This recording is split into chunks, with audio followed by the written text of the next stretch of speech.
उस दिन मानसी कैंटीन में एक महिला को देखकर चौंक गई। चेहरा बहुत ज़्यादा पहचाना लग रहा था। शायद यही हाल उस अजनबी महिला का भी था। अचानक से मानसी को याद आया और वह उसके पास जाकर बोली, हाय, क्या आपका नाम शीतल है? वह महिला उसे देखते हुए बोली, और तुम मानसी न? वे दोनों बचपन की सहपाठी थीं। शीतल मानसी को देखती हुई बोली, पर तू यहाँ इस ऑफिस में? तेरे तो बहुत बड़े बड़े ख्वाब थे ना, तू तो आईएएस बनने का सोचती थी। मानसी थोड़ा सकुचा कर बोली, हाँ, सपनों में और हकीकत में अंतर होता है। पिताजी को बेटियों के हाथ पीले करने की जल्दी थी, तो उन्होंने मेरी पढ़ाई को महत्व ही नहीं दिया। शुक्रगुजार हूँ अपनी सासू माँ की, उन्होंने शादी के बाद पढ़ने और नौकरी करने की अनुमति दी। अरे अनुमति क्या देना, कमा रही हो तो उनके घर को ही भर रही हो ना, कौन सा खुद के पर्स में रख लेती हो? शीतल बालों को पीछे झटकते हुए बोली, नहीं नहीं, मेरी सासू माँ ऐसी नहीं है। वह मेरी कमाई का एक पैसा भी नहीं लेती हैं। अच्छा चल, अब तू यहीं पर नौकरी कर रही है तो किसी दिन मिलकर बैठते हैं और बहुत सारी बातें करते हैं। ऐसा कहकर मानसी कैंटीन से अपने डिपार्टमेंट में वापस आ गई। 2-3 दिन के बाद एक दिन लंच टाइम में शीतल मानसी को ढूंढती हुई उसके डिपार्टमेंट में आई और बोली, चल न कैंटीन में जाकर खाना खाते हैं। शीतल को देखकर मानसी खुश हो गई। बचपन में भले ही वे दोस्त नहीं थे, पर साथ पढ़ने वालों को देखकर उनसे आने वाली अपनी शहर स्कूल बचपन की सौंधी खुशबू से अपनेपन का एहसास तो होता ही है। मानसी बोली, मैं तो टिफ़िन लाई हूँ, आजा तू भी, साथ में ही खाना खा लेते हैं। टिफ़िन में रखे गर्मा गर्म उत्तपम चटनी सांभर को देखकर तो शीतल बोल पड़ी, हे भगवान, यह सब बनाने के लिए तुझे कितनी सुबह उठना पड़ा होगा। मुझसे तो यह सब होता ही नहीं है। कितने दिन हो गए हैं ऐसा घर का गर्म नाश्ता किए हुए। मैं तो कुछ बनाती ही नहीं हूँ। सुबह काम करके आओ, शाम को जाकर फिर काम करो ना। बाबा, मुझसे तो नहीं हो पाता। तू कैसे सुबह सुबह इतना सब गर्म नाश्ता बना लेती है? मानसी ने बोला, मैंने नहीं, मेरी सासू माँ ने बनाया है। सुबह का नाश्ता मुझे वही बना कर देती है। यह सुनकर शीतल की तो आंखें चौड़ी हो गईं, पर फिर मुंह बनाकर बोली, अरे बेचारी,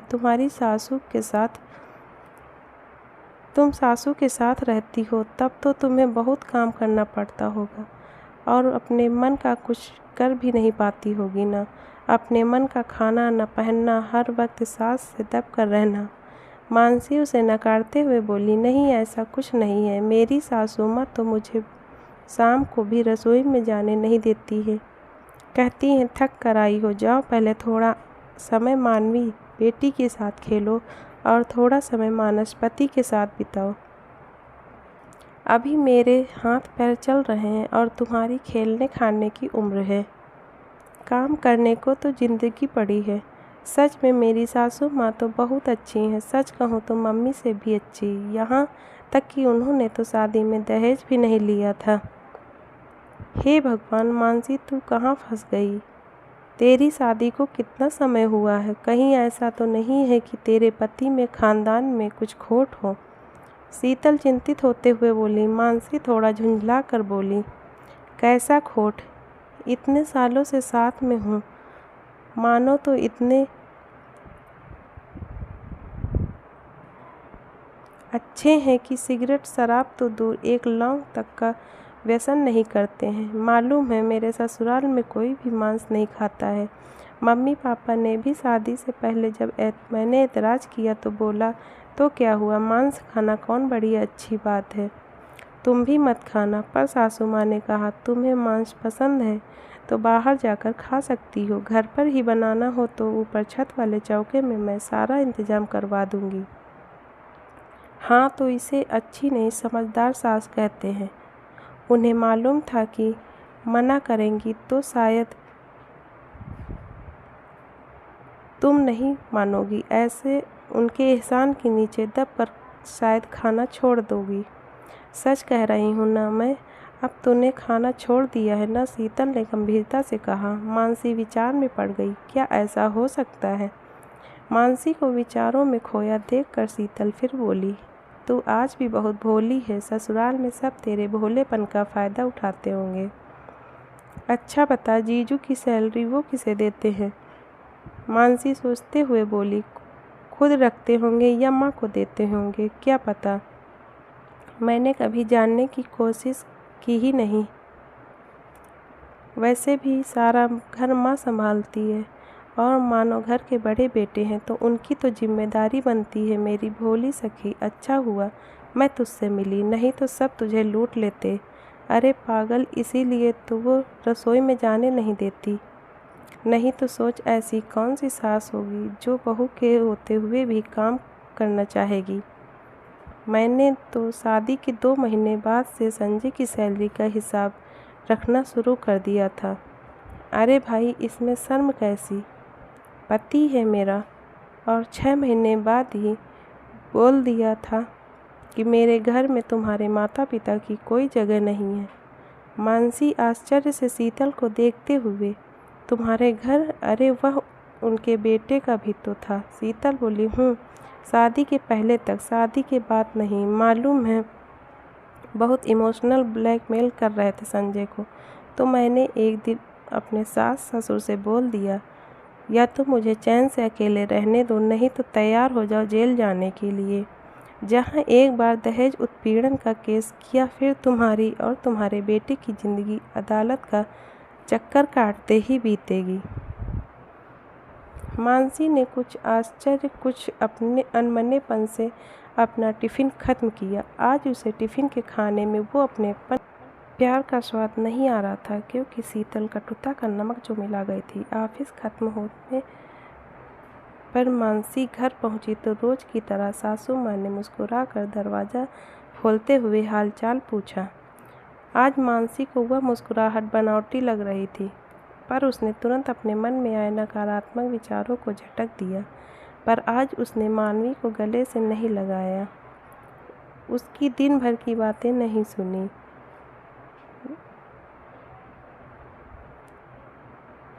वह हाथ मुँह धोकर सीधा रसोई में गई। माँ चाय बनाने जा रही थी।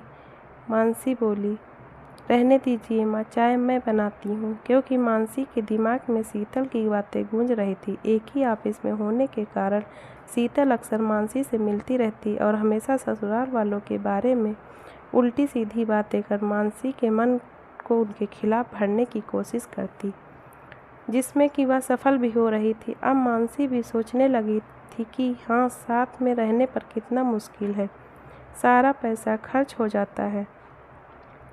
सासू माँ उनकी दवाइयों पर, रिश्तेदारों पर। अब जाने अनजाने मानसी की आंखों में एक छोटा सा ख्वाब पलने लगा था, एक छोटे से घर का, जहाँ पर सिर्फ मानसी, मानो और मानवी होंगे और कोई नहीं। पर प्रकृति को उसका यह सपना मंजूर नहीं था, इसलिए आंखों में घर के सपने के साथ साथ उसकी कोख में भी एक सपना पलने लगा था।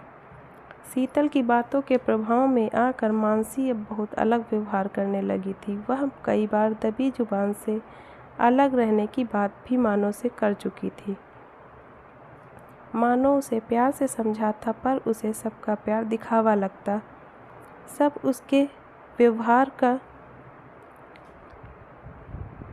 परिवर्तन महसूस कर रहे थे, पर सबको लगता कि यह चिड़चिड़ापन उसकी गर्भावस्था के कारण है। एक दिन मानो की माँ मानो से बोली, देख उसका ऑफिस है, उसे छुट्टी नहीं मिल सकती, नहीं तो मैं उसे मन बदलने के लिए मायके भेज देती। मानो बोला, हाँ माँ, आप ठीक कह रही हो, वह बहुत चिड़चिड़ी हो गई है, मैं उसके ऑफिस में बात करूं क्या? नहीं बेटा, यह निर्णय उसको ही लेने दो। अगर वह अभी छुट्टी ले लेगी तो बाद में ऐसा करते हैं, उसके मम्मी पापा या बहन को कुछ दिनों के लिए यहाँ बुला लेते हैं, शायद उसे अच्छा लगे। हाँ माँ, यह भी ठीक रहेगा, मैं अभी मम्मी जी से बात करता हूँ। कुछ दिन बाद मानसी के मम्मी पापा तो नहीं आ पाए, पर छोटी बहन तापसी आ गई। अब दोनों बहनें आपस में गप्पे मारती। कभी कभी सासू माँ भी उनके ठहाकों में सम्मिलित हो जाती। एक दिन तापसी बोली, मानना पड़ेगा दीदी, तुम बहुत भाग्यशाली हो जो इतनी अच्छी सासू माँ मिली है। मानसी मुंह बनाकर बोली, तू भी न इनके बहकावे में आ गई। कोई अच्छी वच्छी नहीं है, सब नाटक है बेटे को काबू में करके रखने के लिए। इसीलिए तो दहेज नहीं लिया कि वह बहू एहसान तले दबी रहे। इतना कहकर मानसी तो वहाँ से हट गई, पर तापसी सोचने लगी, इतने सालों से सासू माँ की, ससुराल की, जीजू की इतनी तारीफ़ें करने वाली मेरी दीदी को हो क्या गया है। यह सारी बातें उसने जो कही वह उसकी नहीं लगती हैं। तापसी ने मन में कुछ सोचा। वह छोटी ज़रूर थी पर समझदार थी। उसने सोचा अभी अगर वह मानसी को कुछ समझाने गई तो मानसी उसे भी उतना दुश्मन समझ बैठेगी। पहले पता लगाना पड़ेगा कि मानसी को ससुराल वालों के खिलाफ भड़का कौन रहा है। रात तो जब तीनों मतलब मानसी, तापसी और मानवी सोने जा रहे थे तो मानवी की कहानी सुनाने की जिद पर तापसी बोली, चलो आज मैं तुम्हें कहानी सुनाती हूँ। फिर मानसी को देखते हुए पूछा, दीदू क्या आपने मानवी को वो धान और सत्तू वाली कहानी सुनाई है जो हमें मासी सुनाती थी? मानसी किंचित स्वर में बोली, मैंने कोई कहानी नहीं सुनाई, ये तो इसकी दादी ने ही कहानी सुना सुना कर इसकी आदतें खराब की हैं। तापसी बहुत कुछ कहना चाहती थी पर चुप हो रह गई। गर्म तवे पर पानी डालने से फ़ायदा नहीं, पहले आग बुझानी पड़ेगी। वो मानवी को अपनी तरफ खींचकर बाहों में समेटकर कहानी सुनाने लगी। मालूम है गुड़िया, बहुत समय पहले की बात है। तब न तो यातायात के साधन थे, न ही आजकल की तरह दुकानें और होटल। तब लोग पैदल ही यात्रा करते थे, क्योंकि घोड़ा आदि जानवर भी सिर्फ अमीरों के पास होते थे। तो लोग यात्रा पर जाते समय थोड़ा खाना या दूर की यात्रा के लिए सत्तू बांध लेते थे। मासी, सत्तू मुझे अच्छा लगता है। दादी गुड़ में घोल कर देती है, आम के अचार के साथ। मानवी सत्तू की मिठास में खो गई। हाँ गुड़िया, सत्तू नमक के साथ भी खा सकते हैं और गुड़ के साथ भी, और यह पौष्टिक भी होता है और बनाना भी आसान होता है ना मासी? तापसी ने मानवी को चूमते हुए कहा, अरे वाह, मेरी गुड़िया तो बहुत समझदार है। हाँ, तो ऐसे ही किसी सफ़र पर दो मुसाफिर एक कुएं पर मिले। एक के पास सत्तू था, एक के पास धान। मासी, धान मतलब जिसको कूट कर चावल निकालते हैं वह? मानवी आंखें बड़ी करते हुए बोली। तापसी बोली, हाँ वही मेरी गुड़िया। अब मानसी भी करवट बदलकर उन लोगों की बातों और कहानी का आनंद ले रही थी। भाई जो भी हो, बचपन की कहानियाँ हर उम्र में मन को गुदगुदा जाती है। तापसी ने कहानी को आगे बढ़ाते हुए बोला, जिस राहगीर के पास धाम था उसने देखा सामने वाले के पास तो सत्तू है। उसने चालाकी करते हुए कहा, सत्तू लपेटू कब साना, कब खाए कब चला, धान बेचारा कूटा खाए चला। ऐसा उसने 3-4 बार कहा तो जिसके पास सत्तू था वो उसके कहने में आ गया। उसको भी लगा सत्तू लपेटू कब साना, कब खाए कब चला, धान बेचारा कूटा खाए चला। उसने विनती करते हुए धान वाले राहगीर से उसका धान ले लिया और अपना सत्तू दे दिया। धान वाले ने भी खूब एहसान जताते हुए अपना धान उसके सत्तू से बदल लिया और अपनी चालाकी पर मुस्कुराते हुए वहाँ से चला गया। थोड़ी दूर जाकर उसने सत्तू साना खाया और अपनी मंजिल की ओर बढ़ गया। वहीं धान पकड़े दूसरा राहगीर अभी तक समझ नहीं पाया था कि दूसरा राहगीर उसे ठग कर चला गया है। मानवी बोली, मासी, वह सत्तू वाला राहगीर बिल्कुल बुद्धू था क्या? वह धान को कूट कर कब चावल निकालेगा, कब पकाएगा तो कब खाएगा?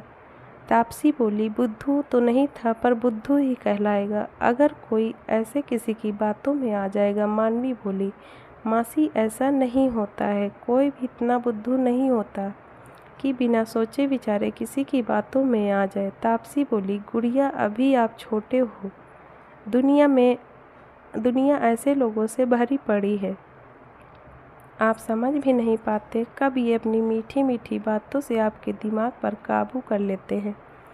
फिर मानवी की ओर देखकर बोली, दीदू जग रहे हो या सो गए हो? वो गाना याद है जो मम्मी बचपन में सुनाती थी। इतना कहकर वो गाने लगी, मीठी मीठी बातों से बचना जरा, दुनिया के लोगों में है जादू भरा। मानवी भी साथ में गाने लगी, मासी पूरा गाना सुनाओ ना। नहीं गुड़िया, अभी सो जाओ, सुबह स्कूल जाना है ना। पूरा गाना स्कूल से आकर नानी से फ़ोन पर सुन लेना। तापसी और मानवी तो सो गईं, पर मानसी की आंखों में नींद नहीं थी। वह मानो बचपन में पहुंच गई थी।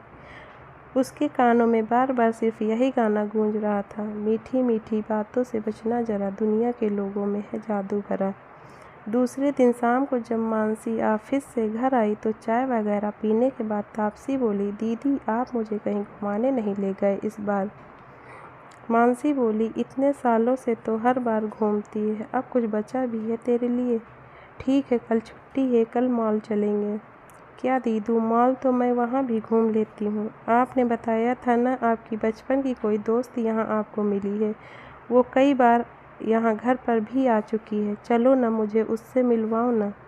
तापसी ठुठकते हुए लाड से बोली, ठीक है तो उसे कल घर पर बुला लेती हूँ। मानसी खुशी से बोली। तापसी बोली, दीदू मुझे घूमना है, आप उनको क्यों बुलाओगी? चलो ना, हम जाकर उनको सरप्राइज़ देते हैं। मानसी बोली, हाँ यह भी ठीक रहेगा, वैसे भी वह कई बार मुझे अपने घर आने के लिए कह चुकी है, उसे अच्छा लगेगा। वास्तव में तापसी ने कुछ दिनों में विचार करके यही निष्कर्ष निकाला था कि जब से दीदू ने अपनी सहेली के बारे में बताया था, उसके बाद से दीदू का व्यवहार बदल रहा है। दूसरे दिन दोपहर को खाना खाने के बाद मानसी और तापसी तीनों ही कार से शीतल के घर के लिए निकल गए। रास्ते में उन्होंने शीतल की बेटी के लिए उपहार और चॉकलेट भी ली थी। शीतल के घर पहुंचते उन्हें लगभग 3 बज गए थे। मानसी थोड़ा नाराज़ हो रही थी कि मुझे शीतल को फ़ोन करके बताने तो दे कि हम आ रहे हैं, कहीं वो घर पर नहीं हुई तो क्या हम इंतज़ार कर लेंगे, पर सोचो उनको आपका सरप्राइज़ कितना अच्छा लगेगा। इस बात पर मानसी मुस्कुरा दी। शीतल के फ्लैट के बाहर पहुंचकर जब उन्होंने घंटी बजाई तो अंदर से आवाज़ आई, श्वेता दरवाजे पर देख, कौन है? मम्मा मैं टीवी देख रही हूँ, आप खुद देख लो ना। मानसी का मन किया कि वह मानवी के कान ढक दे। बड़बड़ करती हुई शीतल की आवाज़ बाहर तक आ रही थी। दरवाज़ा खोलते हुए भी वह कुछ बोलने जा रही थी, पर मानसी को देखकर जबरन मुस्कुराते हुए बोली, अरे तुम फ़ोन कर दिया होता तो मैं आ जाती, ऐसी हालत में तुम क्यों परेशान हुई? उसकी बातों से खुश होकर मानसी बोली, तू मेरा कितना ख्याल रखती है, पर ये तापसी मेरी छोटी बहन आई हुई है ना, यह तुमसे मिलना चाहती थी तो बस तुम्हें सरप्राइज़ करने के लिए फ़ोन नहीं किया। तापसी बोली, शीतल दी, डॉक्टर ने दीदी को घूमने फिरने को बोला है, वैसे क्या आप हमें अंदर नहीं बुलाएंगी? शीतल अचकचा कर एक ओर हटते हुए बोली, आओ ना, अंदर आओ ना। फिर अपने अव्यवस्थित घर पर नज़र डालते हुए बोली, क्या करूं, काम काजी हूँ ना, तो घर को समय ही नहीं दे पाती। रविवार का दिन मिलता है पति और बेटी के साथ बिताने के लिए, उनमें भी घर की साफ सफाई करो तो यह नाराज़ होते हैं कि तुम्हारे पास तो मेरे लिए समय ही नहीं है। पर मम्मा पापा तो सुबह गुस्से में कह रहे थे कि न जाने कैसी सुअर से पाला पड़ा है, मुझे इस गटर में नहीं रहना। चुप कर, पता नहीं क्या बेकार की टीवी की बातें सुनकर बोलती रहती है। चल आंटी को हेलो बोल और अपने कमरे में जा। सुन, मानवी को भी ले जा, इसके साथ खेल। मानसी बोली, अरे तो कोई बात नहीं, हम तुझसे मिलने आए हैं, तेरे घर से नहीं। तब तक मानवी ने आगे बढ़कर शीतल के पैर छू लिए। शीतल फिर नाक सिकोड़ती हुई बोली, हमारी श्वेता तो इंग्लिश मीडियम से पढ़ी है, उसे यह सब मैंने नहीं सिखाया। श्वेता आंटी को हेलो बोलो। पर श्वेता टस से मस न हुई। आखिर मानसी बोली, हेलो श्वेता, मैं तुम्हारी मम्मा की दोस्त हूँ, ये देखो तुम्हारे लिए गिफ्ट लाई हूँ। एकदम से बंदर की तरह उछलते हुए मानसी के हाथों से उपहार खींचकर वह अंदर भाग गई। शीतल चिल्लाती रह गई, आंटी को धन्यवाद बोलो, इस लड़की को अपने साथ ले जाओ, अपने खिलौने दिखाओ। No, I don't want to share, Sheetal बहुत घमंड से बोली। अकेली है ना, बहुत लाड प्यार से पाला है, इसलिए किसी की बात सुनती ही नहीं। थोड़ी देर वहाँ बैठने के बाद न जाने क्यों मानसी का मन उचटने लगा।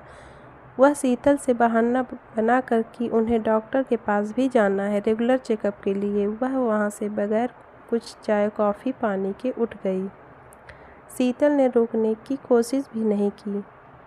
कार तापसी ने एक पार्क के आगे रोक दी। मानसी ने कुछ भी सवाल नहीं पूछा, वह अपने भीतर के सवालों से जूझ रही थी। मानवी तो पार्क में आकर खुश हो गई। तापसी ने ठंडे पानी की एक बोतल और 3 आइसक्रीम ली। वह दोनों वहीं बड़ी बेंच पर बैठकर खाने लगी। मानवी खाकर झूला झूलने चली गई। मानसी ने दूर क्षितिज को देखते हुए बोला, तू जानबूझकर मुझे शीतल के घर ले गई थी ना? तापसी आइसक्रीम खाते हुए हैरानी से उसे देखती हुई बोली, हाँ, तो मैं ही तो आपको आने के लिए बोली थी। क्या हुआ? क्या आपको उनके घर आना अच्छा नहीं लगा? नहीं, मानसी सिर हिलाते हुए बोली। शीतल ने मुझे जो तस्वीर दिखाई थी अकेले घर की मौज मस्ती की, वह तस्वीर इस घर से बिल्कुल अलग है। दीदू, यह आपकी दोस्त नहीं, कलयुग की मंथरा है।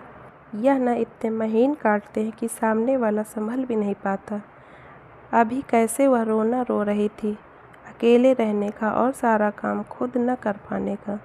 और कैसे आपको सिखाना शुरू कर दिया था कि संयुक्त परिवार में कितनी मुश्किलें हैं।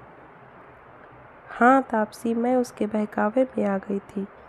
यह मेरा घर जहाँ मेरी सासू माँ ने मुझे राजकुमारी का दर्जा दिया, तेरे जीजू जिन्होंने मुझे रानी बनाकर रखा, यह मेरा खुशियों से भरा हंसता खेलता साम्राज्य जिसको मैं उसके बहकावे में आकर अपने हाथों से आग लगाने जा रही थी। मानसी रोते हुए बोली, छोटी, क्या मिल जाता उस शीतल को मेरा साम्राज्य नष्ट करके? मंथरा को तो फिर भी लालच था कि वह राजमाता की नौकरानी कहलाएगी, पर शीतल उसे किस बात का लालच था? मैंने तो कभी उसका बुरा नहीं चाहा। भगवान का शुक्र है कि तू आ गई और तूने मुझे उसके चंगुल से निकाल लिया। दीदू, मैंने कुछ नहीं किया, आपको खुद से इस बात का एहसास हुआ। और अब वचन दो, अब किसी की मीठी बनावटी बातों में नहीं आओगी। थोड़ी देर बाद मानसी अपनी सासू माँ के गले से लगकर रो रही थी। उसने सारी बातें अपनी सासू माँ को बता दी थी। मानसी ने मानव से भी अपने व्यवहार के लिए क्षमा मांगी। वह रोते हुए उन दोनों से बोली, अब आप दोनों मुझसे उतना प्यार नहीं करोगे ना? सासू माँ उसे गले लगाते हुए बोली, तू हमेशा मेरी बेटी थी और रहेगी। मानो बोला, और मैं, तुम दोनों मेरे कलेजे का टुकड़ा हो। और मैं दादी, तुम तीनों मेरे कलेजे का टुकड़ा हो। और मैं, तापसी ने पूछा, तू तो परी है जिसने एक दुष्ट चुड़ैल के हाथों से मेरी खुशियों का साम्राज्य उजड़ने से बचा लिया। आपके आसपास भी यह मंथराएं होंगी। आप भी अपने खुशियों के साम्राज्य की पहरेदारी ध्यान से करना और गुनगुनाते रहिएगा। मीठी मीठी बातों से बचना जरा।